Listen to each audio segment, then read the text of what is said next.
Dawson.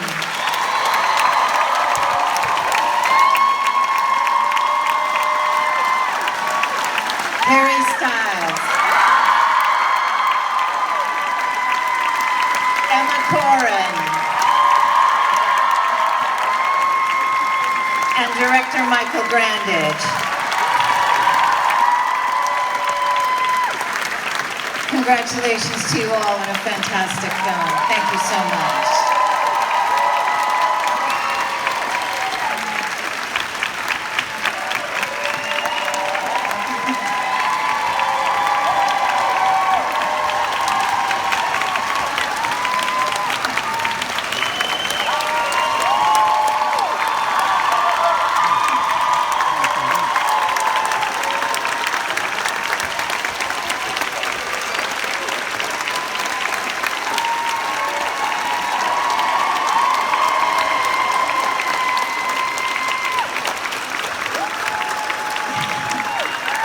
Thank you all so much for this. So Michael, you can see that there is a lot of emotion and a lot of appreciation of this film you've created. Can you talk a little bit about what it's like to cooperate and to collaborate with this incredible group of people here? I can happily talk about that because I think I've got the most wonderful group of people I've ever worked with. I was at college with Linus. I've talked to Rupert about working with him for most of my career. Gina and I have worked together a great deal, and David Dawson and I have worked together a great deal. So it's basically I've hired all my friends at that end of one thing. And Harry and Emma both came on board to lead the company from the beginning. The idea really was to create, as you've now all seen, 3 characters played by 6 actors. And it was an amazing opportunity for all of us to talk in advance of the film about who we are at 20 and who we are 40 years later.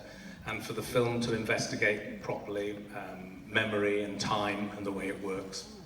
And also, as I said at the beginning of the film, for me, I was attracted to something that really looked and investigated societal change over that huge period. And I think the film offered us that as well. But no, it was an amazing team to collaborate with. I would like to ask now questions of the 2 groups of actors. The 1950s, as I think of you in the 1990s. So for Emma, Harry, and David, this is a story about friendship between 3 people. How did you bond together as actors, as friends, to make that seem authentic on screen? Any of you? We were very lucky because we had about 2-3 weeks rehearsal, which is very rare in film. And I think because Michael, history and theatre and all of that, we had 3 weeks to sort of break down all the scenes and talk about them. A lot of talking about them, which is lovely. And yeah, just figure it out. And it meant that when it came to it, we all felt very safe and comfortable, and yeah.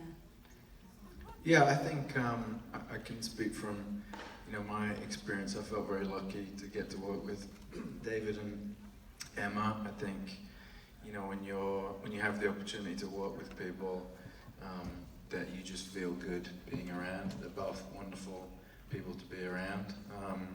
So I think having a base of a real friendship outside of the characters obviously allows for, kind of the friendship scenes, if you will. It doesn't require much acting, and then in the kind of more intense scenes, there's a lot of trust and a safety there. So, all of that kind of benefits, I think, from just a real connection with the people you work with, which I felt very lucky to have during this project.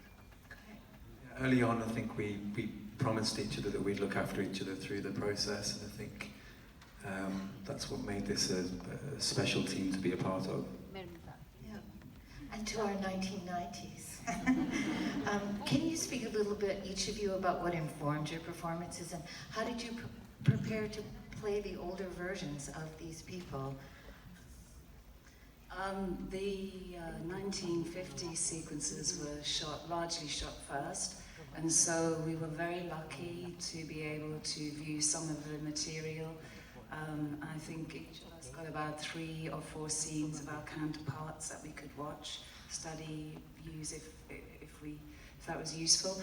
But our conduit was Michael, and he coordinated the 2 eras. So that was really helpful.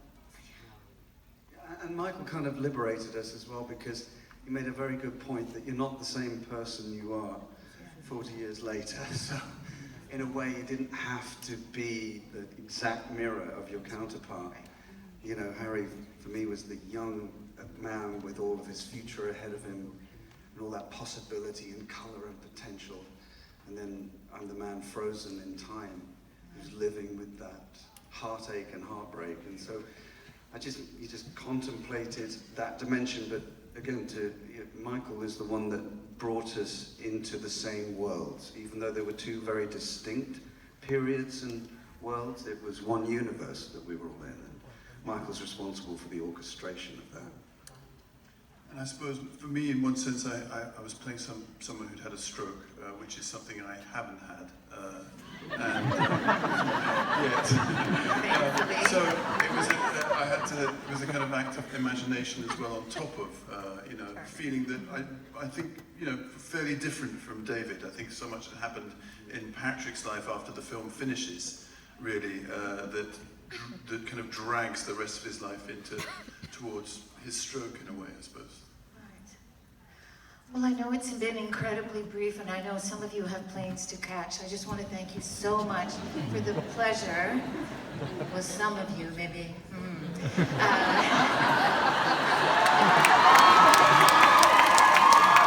But I do want you to know that it's been a great privilege and pleasure for us to premiere this film here. It means a lot. We really love the film. Thank you so much.